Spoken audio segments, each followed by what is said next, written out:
जय श्री हरि। प्यारे भक्तों, आप सभी का स्वागत है, अभिनंदन है।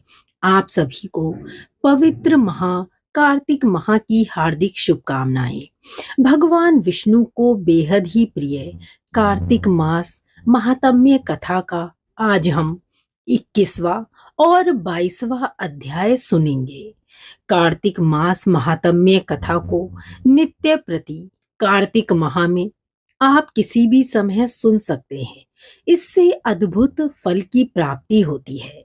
कार्तिक मास महात्म्य कथा को पढ़ने, सुनने या फिर सुनाने से हमारे द्वारा किए गए सभी पापों का नाश होता है। ऐसा माना जाता है कि कार्तिक माह में भगवान विष्णु माँ लक्ष्मी सहित और सभी देवताओं सहित जल में वास करते हैं। इसीलिए कार्तिक मास में नित्य प्रति सुबह स्नान करने का बड़ा ही महात्म्य बताया गया है। कार्तिक मास महात्म्य कथा अध्याय 21। पढ़ने लगा हूँ श्री हरि के चरणों में शीश नवाए, कार्तिक महात्म का बने यह 21वां अध्याय। अब ब्रह्मा आदि देवता नतमस्तक होकर भगवान शिव की स्तुति करने लगे। वे बोले, हे देवादि देव, आप प्रकृति से परे पर ब्रह्म और परमेश्वर हैं।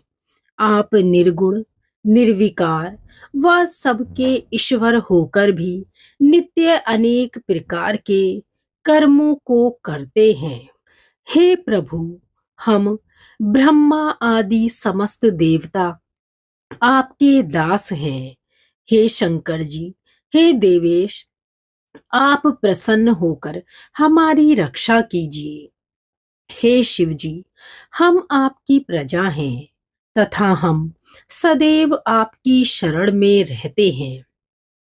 नारद जी राजा पृथु से बोले, जब इस प्रकार ब्रह्मा आदि समस्त देवताओं एवं मुनियों ने भगवान शंकर जी की अनेक प्रकार से स्तुति कर उनके चरण कमलों का ध्यान किया, तब भगवान शिव देवताओं को वरदान देकर वहीं अंतर ध्यान हो गए। उसके बाद शिव जी का यशोगान करते हुए सभी देवता प्रसन्न होकर अपने अपने लोक को चले गए।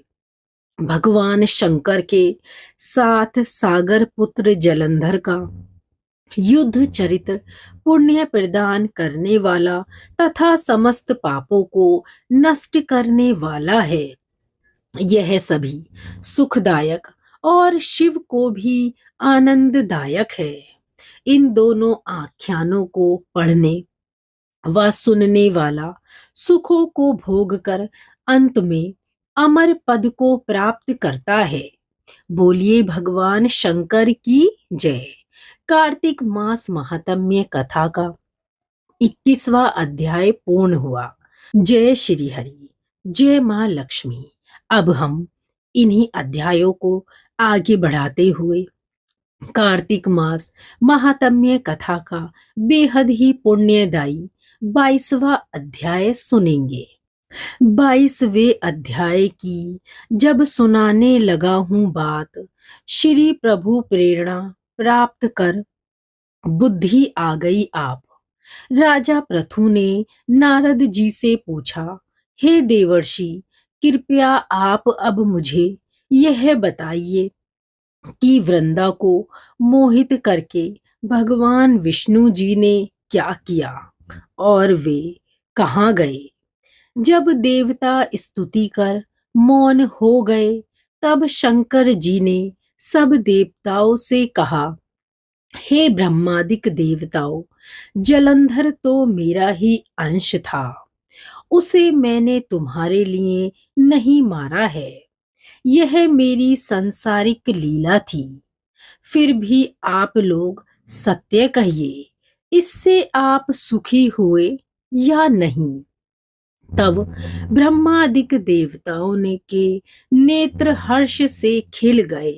उन्होंने शिव जी को प्रणाम कर विष्णु जी का वह सब वृतांत कह सुनाया जो उन्होंने बड़े प्रयत्न से वृंदा को मोहित किया था, तथा वह अग्नि में प्रवेश कर परम गति को प्राप्त हुई थीं। देवताओं ने यह भी कहा कि तभी से वृंदा की सुंदरता पर मोहित हुए विष्णु जी उनकी चिता की राख लपेट इधर उधर घूमते हैं।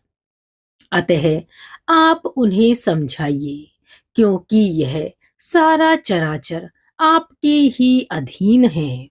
देवताओं से यह सारा वृतांत सुन शंकर जी ने उन्हें अपनी माया समझाई और कहा कि उसी से मोहित विष्णु जी भी काम के वश में हो गए हैं, परंतु उमा त्रिदेवों की जननी सबसे परे वह मूल प्रकृति परम मनोहर और वही गिरिजा भी कहलाती हैं।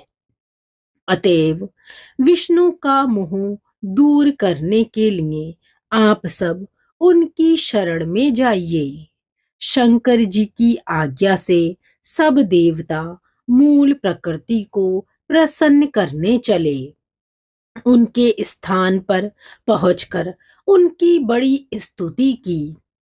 तब यह आकाशवाणी हुई कि हे देवताओं, मैं ही तीन प्रकार से तीनों गुणों से पृथक होकर स्थित सत्य गुण से गौरा, रजोगुण से लक्ष्मी और तमोगुण से ज्योति स्वरूप हूँ।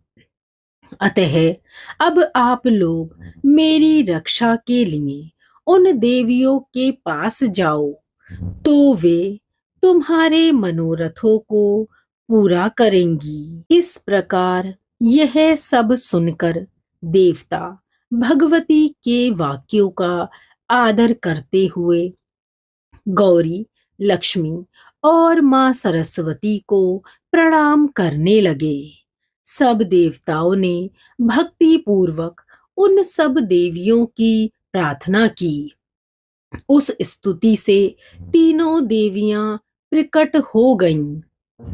सब देवताओं ने खुश होकर निवेदन किया तथा उन देवियों ने कुछ बीज देकर कहा, इसे ले जाकर बो दो, तो तुम्हारे सभी कार्य सिद्ध हो जाएंगे। ब्रह्मादिक देवता उन बीजों को लेकर विष्णु जी के पास गए। वृंदा की चिता भूमि में डाल दिया। उससे धात्री, मालती और तुलसी प्रकट हुई। विधात्री के बीज से धात्री, लक्ष्मी के बीज से मालती और गौरी के बीज से तुलसी प्रकट हुई। विष्णु जी ने ज्यों ही उन स्त्री रूप वाली वनस्पतियों को देखा, तो वे उठ बैठे। कामासक्त चित से मोहित हो उनसे याचना करने लगे। धात्री और तुलसी ने उनसे प्रीति की। विष्णु जी सारा दुख भूल देवताओं से नामस्कृत हो अपने लोक बैकुंठ में चले। वह पहले की तरह सुखी होकर शंकर जी का स्मरण करने लगे। यह आख्यान शिव जी की भक्ति देने वाला है। बोलिए भगवान शिव की जय। श्री हरि विष्णु की जय। कार्तिक मास महात्म्य कथा का 22वां अध्याय पूर्ण हुआ। भक्तों, आज हमने 2 अध्यायों का श्रवण किया। कार्तिक मास महात्म्य को सुनना, पढ़ना और सुनाना बेहद ही पुण्यदायी होता है। आप सभी से विनती है, इन वीडियो को अधिक से अधिक लोगों में शेयर करके पुण्य के भागीदार बने। जय श्री हरि।